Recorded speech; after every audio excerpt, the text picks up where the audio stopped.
Hey everyone, matutulog na sana ako pero nung nakita ko yung post ni ate na to, kuha ni ate yung gigil ko. Umalis daw siya sa pagiging katoliko dahil hindi na daw niya kayang tiisin. Nasambahin daw yung ribulto. Ate, for your information, hindi ribulto ang sinasamba ng mga katoliko. Ang kinikilala naming Panginoong Diyos, mismo yung Son of God, si Jesus Christ, at saka yung Ama ng Panginoong Diyos. Wala na pong iba. I-correct lang kita ate ha. Meron kaming mga ribultong katoliko bilang pag-alala at pagtanda lang palagi ng pagmamahal namin sa kanila. Yung mga santo, santa na yan, na mga ribulto, ba't naman namin sasambahin yan? Eh, alam naman nating lahat na gawa lang yan ng tao. Kung saan ka man nagagaling, ate, my God, patawarin ka po ng Diyos. Naway magkaroon sa'yo ng isang paalala yung vlog na to.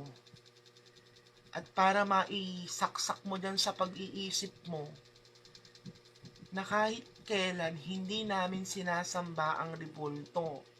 Ang sinasamba namin ate, mismong si Panginoong Heso Kristo, the Son of God and the Father of God, na lumikha sa'yo, na lumikha sa ating lahat.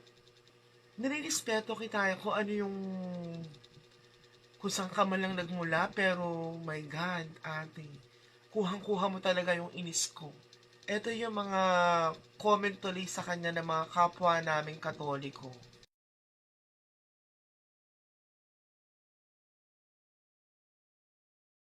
Diyos ko, Lord Jesus Christ, patawarin mo si ate sapagkat hindi niya po alam ang kanyang ginagawa. Hindi ko maintindihan guys, kung ano ba yung gustong ipamungkahi ng tao na to. Kasi obvious naman na sinisiraan niya yung religion ng Katoliko. Eh alam naman natin ang kauna-unahang religion sa mundo na to, sa Pilipinas, is Catholic. Ang first religion. Almost 500 years ng mahigit na itatag ang religion ng Katoliko.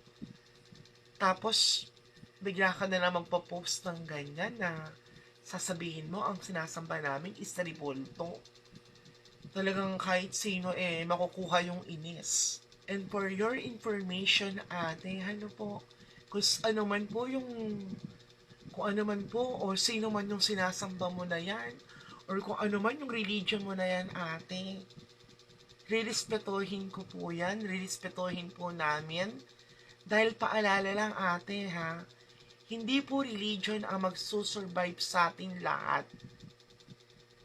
Hindi tayo maisasalba ng religion.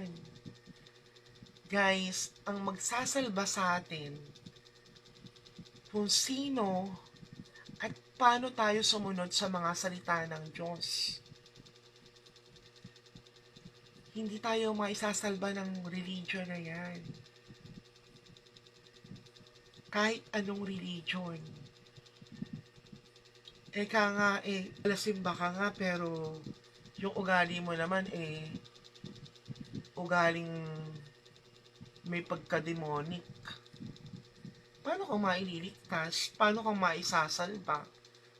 Kahit magsimba ka pa araw-araw, minuto, kung ganyang klaseng attitude lang naman ang meron ka, hindi ka pa rin mapupunta sa langit. And sana, yung mga viewers po na nakasupport sa akin or makakapanood ng videos na to, huwag niyo akong i-bash na ginajudge ko si ate. Ginudge ko lang si ate base sa nabasa ko na parang pinupuntirya niya is napaka ano naman ng katoliko, ba't sasambahin ng ribulto? Tapos umalis daw siya at hindi na raw niya matiis dahil sinasamba ng mga katoliko ang ribulto. Yung opinion ko lang na to is base lang din kay ate. Hindi po religion na makakasurvive sa atin. Ang makakapag-survive sa atin kung paano tayo maging mabuting tao, kung paano tayo makaiwas sa lahat ng mga alam nating mga makasalanang gawain dito sa mundo. Kung paano natin maiwasan yung mga ganyang uri ng tao na pilit dinadown yung religion ng kapwa nila. Pilit dinadown yung religion na hindi naman siya inaano.